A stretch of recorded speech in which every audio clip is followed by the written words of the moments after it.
مسجد الحرام مکۃ المکرمہ اور مسجد النبوی مدینہ المنورہ سے خطبے کا اردو ترجمہ کے لیے ہمارے سوشل نیٹ ورک کو فالو کرنا نہ بھولیں اور اپنے دوست احباب کے ساتھ بھی ضرور شیئر کیجیے۔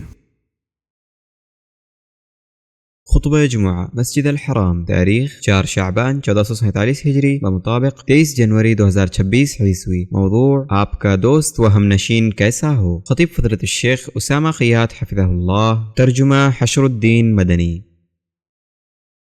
تمام تعریف اللہ کے لیے ہے جو دانہ اور گٹھلی کو پھاڑنے والا ہے۔ میں اس پاک ذات کی اس کی بے شمار نعمتوں پر حمد بیان کرتا ہوں، اور میں گواہی دیتا ہوں کہ ایک اللہ کے سوا کوئی معبود برحق نہیں، اس کا کوئی شریک نہیں، جو زمین اور بلند آسمانوں کا پیدا کرنے والا ہے۔ اور میں گواہی دیتا ہوں کہ ہمارے سردار اور نبی محمد اللہ کے بندے اور رسول ہیں، جو چنیدہ نبی، پسند رسول اور وہ محبوب ہیں جن پر جان قربان کی جائے۔ اے اللہ، درود و سلام نازل کر اپنے بندے رسول محمد پر، ان کے آل و اصحاب پر جو ہدایت کے پیشوا اور اندھیرے میں چمکتے ستارے ہیں، تابعین پر اور ان پر جو اچھی طرح ان کی پیروی کرے اور ان کے نقش قدم پر چلیں۔ اما بعد، اللہ کے بندو، اللہ کا تقوی اختیار کرو اور اس دن سے ڈرو جس دن تم اللہ کے سامنے پیش کیے جاؤ گے، ہر ایک کو اس کے کیے کا بدلہ دیا جائے گا۔ سو جس نے ذرہ برابر بھی بھلائی کی ہے اسے وہ دیکھے گا، اور جس نے ذرہ برابر بھی برائی کی ہے اسے وہ دیکھے گا۔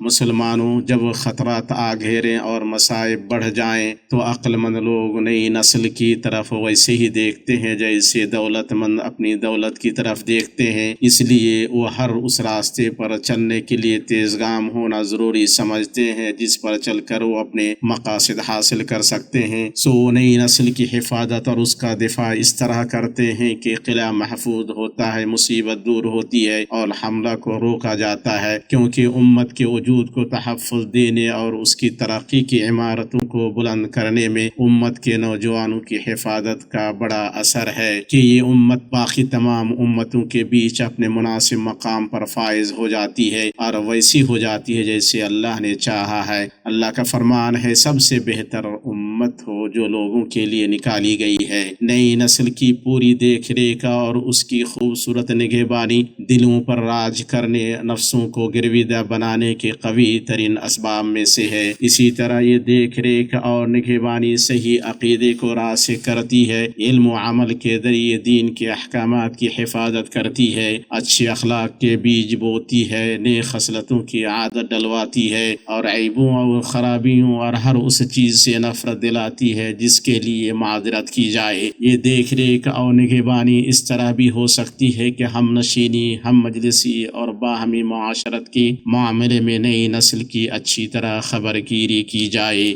کیونکہ یہ حاصل ہونے والی ترقی یا تنزل، کامیابی یا ناکامی، بے چینی یا سکون کے عظیم ترین اسباب میں سے ہے۔ اللہ کے بندو، چونکہ انسان کے نفس پر اس کے ساتھی یا ہم نشین کا گہرا اثر ہوتا ہے، اس لیے کامل حکمت میں سے یہ ہے کہ اس کے معاملے میں احتیاط برتی جائے اور سوچ سمجھ کر اس کے ساتھ دوستی کا رشتہ جوڑا جائے، یہاں تک کہ اس کے حالات کی جانچ پڑتال کر لی جائے، اس کی حقیقت نمایاں ہو جائے اور اس کے دین و اخلاق پر اعتماد بحال ہو جائے۔ رسول اللہ صلی اللہ علیہ وسلم نے اس اصول کو بلیغ ترین انداز میں بیان کیا ہے، چنانچہ آپ نے آگاہ اور متنبہ کرتے ہوئے فرمایا، انسان اپنے دوست کے دین پر ہوتا ہے، اس لیے تم میں سے ہر کوئی دیکھ بھال لے کہ وہ کس سے دوستی رکھ رہا ہے۔ اسے امام احمد نے اپنی مسند میں اور ترمذی نے اپنی جامع میں ابو ہریرہ رضی اللہ تعالیٰ عنہ سے روایت کیا ہے، اور الفاظ امام ترمذی کے ہیں۔ اور چونکہ ایک طبیعت دوسری طبیعت سے اثر قبول کرتی ہے اور انسان اس راستے پر جلدی چل پڑتا ہے جسے اس کا دوست ترجیح دیتا ہے اور چنتا ہے، اس لیے نبی رحمت صلی اللہ علیہ وسلم نے ایک بلیغ نبوی مثال میں اس کی تصویر کشی کی ہے۔ چنانچہ آپ صلی اللہ علیہ وسلم نے اس حدیث میں فرمایا ہے جسے شیخین نے اپنی صحیح میں ابو موسیٰ اشعری رضی اللہ تعالی عنہ سے روایت کیا ہے، اچھے اور برے دوست کی مثال مشک بیچنے والے اور بھٹی پھونکنے والے کی طرح ہے۔ مشک بیچنے والا تجھے ہدیہ دے گا یا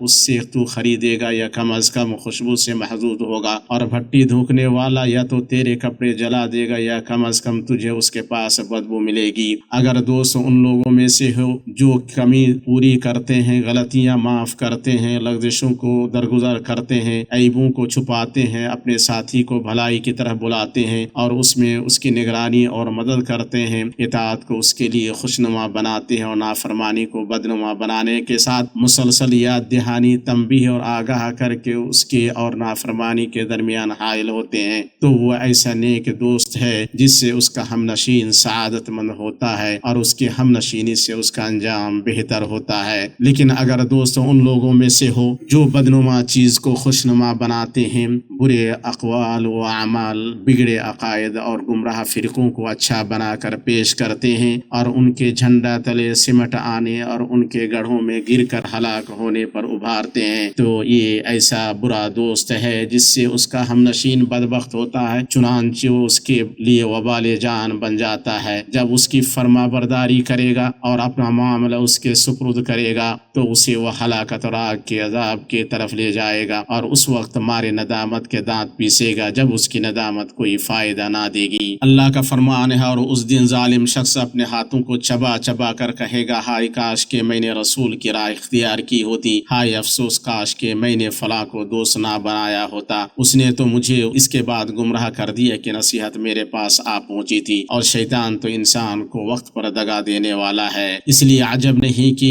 اس گروہ کی دوستی عداوت میں بدل جائے۔ اللہ کا فرمان ہے، اس دن گہرے دوست بھی ایک دوسرے کے دشمن بن جائے گے سوائے پرہیزگاروں کے، اور یہ بھی عجب نہیں کہ عقل مند آدمی اپنی ہم مجلسی اور ہم نشینی کا حد درجہ خیال رکھے اور خیر الورا صلی اللہ علیہ وسلم کی تعلیم پر عمل کرتے ہوئے اسے صرف اہل ایمان کے لیے مختص کرے اور اصحاب تقوی سے متعلق رکھے۔ آپ صلی اللہ علیہ وسلم نے فرمایا، تم صرف مومن کی صحبت اختیار کرو اور تمہارا کھانا صرف متقی ہی کھائے۔ اسے امام احمد نے اپنی مسند میں، ابو داؤد نے اپنی سنن میں اور ترمذی نے اپنی جامع میں حسن سند کے ساتھ روایت کیا ہے۔ اللہ کے بندو، ضروری ہے کہ ہم نشینی اللہ کی خوشنودی کے لیے خالص ہو، مفادات سے پاک ہو اور خواہشات سے دور ہو، بیں طور کہ وہ ایمان کے سائے میں پروان چڑھے اور عقیدے کی حکمرانی کے ماتحت ہو۔ یوں مومن اپنے دل کے تمام رجحانات اور اپنے اعضاء و جوارح کے حرکات و سکنات میں اسی عقیدے کی حکمرانی کے اوامر و نواہی کو بجا لائے، اس وقت اس کی محبت سے اہل خیر و صلاح آخرت میں اپنے مقام سے اوپر کئی درجات بلندی پر فائز ہوں گے۔ اس طرح وہ اس شخص سے جا ملیں گے جس سے محبت کی ہے، اگرچہ اس کے جیسا عمل نہ کیے ہوں، جیسا کہ اس حدیث میں آیا ہے جسے شیخین نے اپنی صحیح میں عبداللہ بن مسعود رضی اللہ تعالی عنہ سے روایت کیا ہے کہ رسول اللہ صلی اللہ علیہ وسلم کے پاس ایک آدمی آیا اور پوچھا، اے اللہ کے رسول، اس شخص کے بارے میں آپ کی کیا رائے ہے جو کسی قوم سے محبت کرے مگر اس سے وہ ملا نہیں؟ رسول اللہ صلی اللہ علیہ وسلم نے فرمایا، آدمی ان لوگوں کے ساتھ ہوگا جن سے وہ محبت کرتا ہے۔ پھر اس دور کے وسائل کی ترقی، خصوصاً ذرائع ابلاغ میں انٹرنیٹ، چینلز اور سوشل میڈیا وغیرہ کی ترقی، ہم نشینی اور ہم مجلسی کے مفہوم کو نئے مفاہیم کی طرف منتقل کرنے میں اثر انداز ہوئی ہے، اور یوں ان وسائل پر چل رہی ہم نشینی میں وہ مضبوط تاثیر پیدا ہو گئی ہے جو دوسرے وسائل پر فائق ہے، کیونکہ ان کے استعمال کے دائرے وسیع ہیں اور ان کے صارفین کے خیالات اور ثقافات متنوع و متعدد ہیں۔ یہ صورتحال والدین، علماء، دعات، تربیت کے ذمہ دار مرد و خواتین اور دیگر ذمہ داروں پر بھاری اور دوہری ذمہ داری عائد کرتی ہے کہ وہ امت کے نوجوان لڑکوں اور لڑکیوں کی حفاظت کریں اور انہیں تحفظ فراہم کریں۔ مخلص لوگوں کی کوششوں اور ان کے تجربے، حکمت، جانکاری، سچی نیت، خیر خواہی کی رغبت اور بھلائی کی چاہت میں وہ خصوصیت ہے کہ اللہ تعالیٰ ان کی بدولت قدموں کو درستی کی عطا کرتا ہے، کوششوں میں برکت دیتا ہے اور امیدوں اور مقاصد تک پہنچاتا ہے۔ اللہ مجھے اور آپ کو اپنی کتاب کے طریقے اور اپنے نبی صلی اللہ علیہ وسلم کی سنت سے فائدہ پہنچائے۔ میں اپنی یہ بات کہہ رہا ہوں، عظمت و جلال والے اللہ سے اپنے لیے، آپ کے لیے اور تمام مسلمانوں کے لیے ہر گناہ کی مغفرت طلب کرتا ہوں، بے شک وہ بڑا بخشنے والا مہربان ہے۔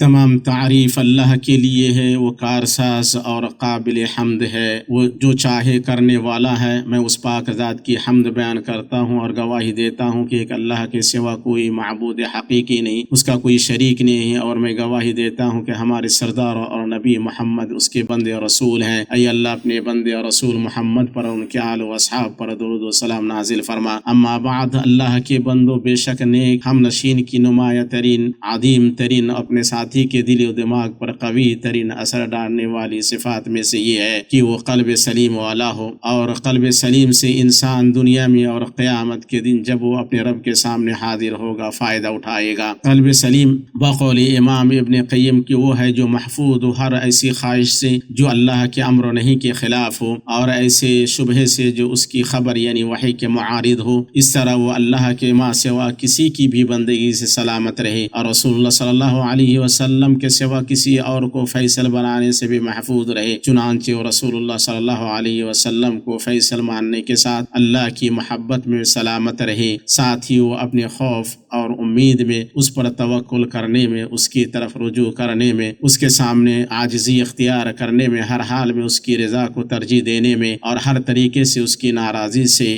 دور رہنے میں محفوظ رہے۔ اور یہ حقیقی بندگی ہے جو اللہ واحد کے سوا کسی کے لیے درست نہیں۔ بس قلب سلیم وہ ہے جو اس بات سے محفوظ ہے کہ اس میں کسی بھی پہلو سے غیر اللہ کی کوئی شراکت ہو، بلکہ اس کی بندگی خالص اللہ تعالیٰ ہی کے لیے ہو، ارادے میں، محبت میں، توکل میں، اس کی طرف رجوع کرنے میں، عاجزی و فروتنی میں، خوف اور امید میں، اور اس کا عمل بھی خالص اللہ ہی کے لیے ہو۔ چنانچہ اگر وہ محبت کرے تو اللہ ہی کے لیے کرے، اگر بغض رکھے تو اللہ ہی کے لیے رکھے، اگر دے تو اللہ ہی کے لیے دے، اور اگر نہ دے تو اللہ ہی کے لیے نہ دے۔ اللہ کے بندو، اللہ سے ڈرو اور درود و سلام بھیجو اللہ کی مخلوقات میں سب سے بہتر ہستی پر، محمد بن عبداللہ پر، جس کا تمہیں اللہ کی کتاب میں حکم دیا گیا۔ اللہ تعالیٰ نے فرمایا، بے شک اللہ اس کے فرشتے اس نبی پر درود بھیجتے ہیں۔ اے ایمان والو، تم بھی ان پر درود بھیجو اور خوب سلام بھی پڑھتے رہا کرو۔ اے اللہ اپنے بندے رسول محمد پر درود و سلام بھیج۔ اے اللہ تو برکت نازل فرما محمد پر، ان کے آل پر،